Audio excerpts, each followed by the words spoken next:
अस्सलाम वालेकुम students, welcome to the physics class.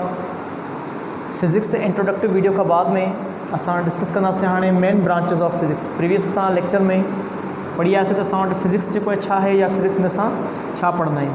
हिन टॉपिक में असां हिन जूं ब्रांचेस खे जेको डिस्कस कंदासीं ऐं ब्रांचेस में असां छा पढ़ंदा आहियूं उनखे असां डिस्कस कंदासीं। मां सॼो टॉपिक जेको आहे लिखी छॾियो आहे छो त टाइम जेको आहे काफ़ी असांजो कंज़्यूम थी वञे आहे, हिन जे करे मां सॼो टॉपिक जेको आहे लिखी छॾियो आहे। ठीकु आहे, त टाइम असांजो एतिरो वेस्ट न थींदो। अच्छा, टॉपिक असां वटि आहे मेन ब्रांचेस ऑफ फिज़िक्स। लिखियलु आहे main branches of physics are as given below. हेठां असां वटि ॾिनल आहिनि सभु ब्रांचेस। टोटल असां वटि फिज़िक्स में 9 ब्रांचेस हूंदियूं आहिनि। अच्छा, 9 ब्रांचेस खे तव्हां हिकिड़े फॉर्मूले तहत जेको आहे तव्हां यादि करे सघो था। ठीकु आहे, फॉर्मूलो मां लिखी छॾियो हुयो मियाज़ ने। ठीकु आहे, हिन में सभु ब्रांचेस अची वियूं। M for mechanics, electricity, electromagnetism, atomic physics, solid state physics, nuclear physics ऐं एस्ट्रोफिज़िक्स ऐं लास्ट वन असां वटि biophysics and P for plasma physics. ये सभु तव्हां जेको आहे इन फॉर्मूले जे तहत यादि करे सघो था। ठीकु आहे, बसि सिर्फ़ु तव्हां जस्ट यादि कयो मियाज़ ने। तव्हां हिकिड़ो कॉमन पंहिंजो हिकिड़ो नेम ॾेई छॾियो हुनखे। त नेम ॾियण सां छा थींदो आहे, असांजो ख़बर तव्हांखे त असांजो माइंड जेको आहे थोरो सिम्बल्स ते इमेजिस ते घणो वर्क कंदो आहे। त जेकॾहिं तव्हां वर्ड तव्हां हिकिड़ो यादि करे छॾियो आहे इहो सॼो, त तव्हांखे सभु ब्रांचेस यादि थी वञे। ठीकु आहे, अच्छा एक्सप्लेन कयूं था वन बाय वन सभु ब्रांचेस खे।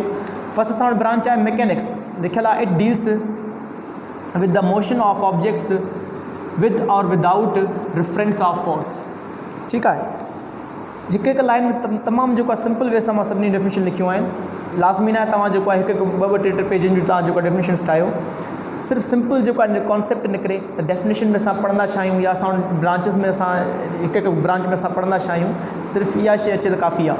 अच्छा, हिन में लिखियलु आहे असां वटि it deals with the study of motion of objects. हिन में असां कंहिं बि ऑब्जेक्ट जी मोशन खे असां स्टडी कंदा आहियूं, भले उन ते असां वटि फोर्स लॻे न लॻे। ठीकु आहे, मोशन में आहे असां उनखे स्टडी कंदासीं छा में, मैकेनिक्स में। ठीकु आहे, वरी मां रिवाइज़ कयां थो त असां वटि हिन ब्रांच में पढ़ियो वेंदो आहे study of motion of object. ठीकु आहे, कंहिं बि ऑब्जेक्ट जी जेकॾहिं का बि मोशन आहे उनखे असां स्टडी कंदासीं छा में, मैकेनिक्स में। ठीकु आहे, मोशन असां वटि छा सां ताल्लुक़ु रखे थी, रिप्लेसमेंट सां, हिकु जॻह खां ॿी जॻह थी वञे या पर्टिकुलर जेको आहे जॻह ते का शइ मूवमेंट थिए, इनखे बि असां मोशन में जेको आहे रखियो आहे। अच्छा, जेके असां वटि बेसिक मैकेनिक आहे इनखे असां डिवाइड कयो आहे, मैकेनिक्स खे असां डिवाइड कयो आहे ॿिनि मेजर ब्रांचिस में। हिकिड़ो असां वटि आहे स्टैटिक ऐं ॿी असां वटि आहे dynamic. Statics and dynamics. Static में असां उहे ऑब्जेक्ट स्टडी कंदा आहियूं, स्टैटिक में असां उहे ऑब्जेक्ट स्टडी कंदा आहियूं जंहिंमें असां वटि जेकी फोर्स जो जेके असां सबमिशन कढूं, फोर्स खे असां कैलकुलेट कयूं त फोर्स केतिरी थी लॻे, छो त मोशन थींदी हुन में। मैकेनिक आहे, मैकेनिक्स में असां पढ़ंदा आहियूं study of motion of object. Object में असां वटि मोशन त हूंदी, पर जेकॾहिं हुन ते का बि फोर्स नथी लॻे तॾहिं बि मोशन में आहे, त इनखे असां छा में पढ़ंदासीं, स्टैटिक्स में पढ़ंदासीं। डायनामिक फर्दर असां वटि डिवाइड थींदी आहे ॿिनि ब्रांचिस में। हिकिड़ी असां वटि आहे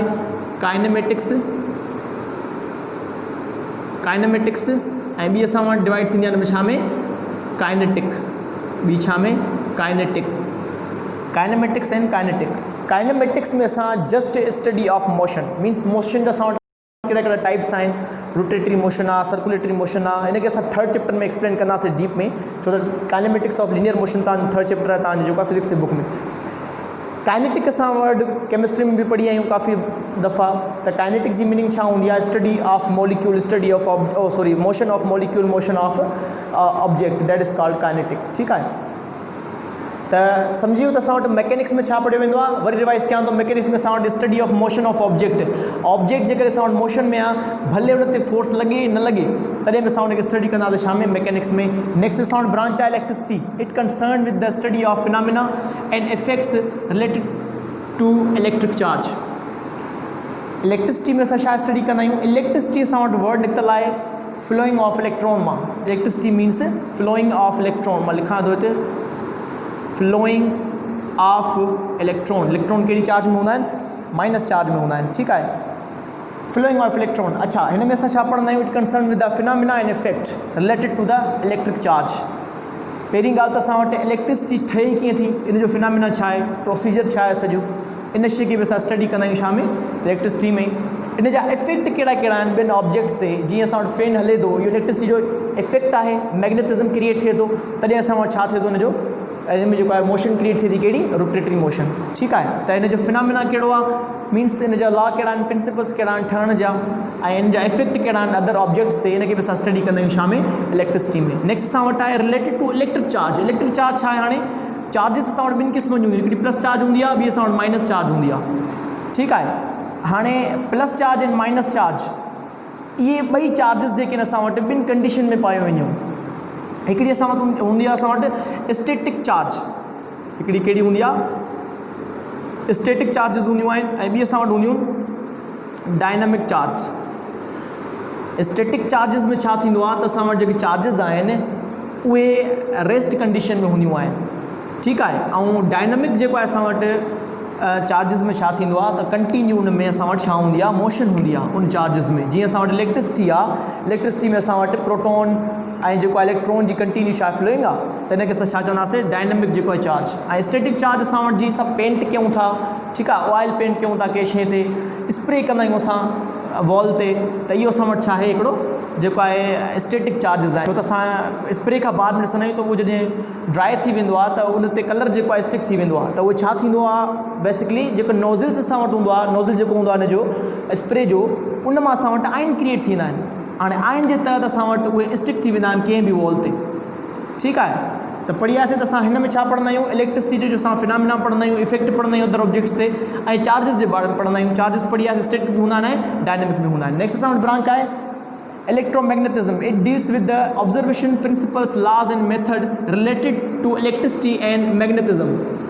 इन ब्रांच में छा पढ़ंदा आहियूं हिन ब्रांच में पढ़ंदा आहियूं इलेक्ट्रोमैग्नेटिज्म ॿिनि वर्ड जो कॉम्बिनेशन आहे electro means electricity magnetism means magnet ठीकु आहे इलेक्ट्रोमैग्नेटिज्म इलेक्ट्रिसिटी एंड मैग्नेटिज्म या मैग्नेट इन जी असां ऑब्जर्वेशन त ऑब्जर्वेशन में छा ॾिसंदा आहियूं असां त जॾहिं असां वटि इहे ॿई पाण में रिएक्ट कंदा आहिनि यानी जॾहिं इलेक्ट्रिसिटी प्रोड्यूस थींदी आहे या असां जेको आहे कंहिं शइ खे ॾींदा आहियूं सपोज़ कयूं था फैन जो एग्ज़ाम्पल खणूं था त फैन में जॾहिं असां इलेक्ट्रिसिटी प्रोवाइड कईसीं त इलेक्ट्रिसिटी में असां वटि छा थींदो उहो कन्वर्ट थींदो इलेक्ट्रिसिटी असां वटि कन्वर्ट कंदी मैग्नेटिज़म में त हिकिड़ो कॉइल अंदरि हूंदो आहे हिन में फैन में जंहिंमें असां वटि छा क्रिएट थींदो आहे मैग्नेट क्रिएट थींदो आहे ऐं उहो मैग्नेट असां वटि छा आहे उहो मैग्नेट असां वटि कंहिं मां आयो आहे इलेक्ट्रोमैग्नेटिज़म मां आयो आहे मीन्स असां वटि इलेक्ट्रिसिटी ॾेई करे असां छा तयारु कयो आहे मैग्नेट तयारु कयो आहे हुनखां बाद में प्रिंसिपल कहिड़ा आहिनि जा ऑब्जर्वेशन त कईसीं ख़बर पइजी वई असांखे त इलेक्ट्रिसिटी मां असां वटि मैग्नेटिज़म क्रिएट थी सघे थो या असां वटि मैग्नेटिज़म मां इलेक्ट्रिसिटी क्रिएट थी सघे थी इनखे बि डिस्कस कयूं था हाणे ऑब्जर्वेशन थी वई प्रिंसिपल कीअं थींदो असां वटि हिन जो त मीन्स असां वटि जा उसूल कहिड़ा आहिनि ठहण जा मीन्स असां केतिरी इलेक्ट्रिसिटी प्रोवाइड कंदासीं त असां वटि मैग्नेट क्रिएट थींदो इहे जा प्रिंसिपल आहिनि लॉज़ हिन जा त केतिरी असां इलेक्ट्रिसिटी ॾियूं जो मैग्नेट क्रिएट थींदो फैन में ठीकु आहे ईअं असां को बि हिकिड़ो ड्राई सेल खणी करे असां नथा ॾेई सघूं हुनखे ठीकु आहे बैटरी सेल असां वटि हूंदो आहे उनजे तहत असां वटि ॾिसो जेकॾहिं असां वटि इलेक्ट्रिक असां वटि फैन आहे इलेक्ट्रिक फैन खे बि असां जेको आहे बैटरी सां नथा हलाए सघूं वोल्टेज जो फ़र्क़ु आहे हुन में ठीकु आहे त उहो 12 वोल्ट जो हूंदो आहे उहो जेको आहे असां वटि जेको आम जेको असां फैन हूंदो आहे उहो जेको बैटरी ते हलंदो आहे उहो असां वटि 12 वोल्ट जो हूंदो आहे पर इलेक्ट्रिसिटी वारो असां वटि हाई वोल्टेज ते जेको हलंदो आहे ठीकु आहे त इन जो छा आहे असां वटि हिकिड़ो प्रिंसिपल आहे लॉ आहे असां वटि इन खां बग़ैर असां हिनखे नथा हलाए सघूं ठीकु आहे उनखां बाद मेथड कहिड़ा हिन जा कहिड़े तरीक़े सां असां जेको आहे इलेक्ट्रिसिटी खे कन्वर्ट करे सघूं था मैग्नेटिज़म में ऐं मैग्नेट खे कन्वर्ट करे सघूं था इलेक्ट्रिसिटी में इन जा असां वटि मेथड कहिड़ा आहिनि इहे असां स्टडी कंदा आहियूं छा में इलेक्ट्रोमैग्नेटिज़म में ऑब्जर्वेशन खे इन जे प्रिंसिपल्स खे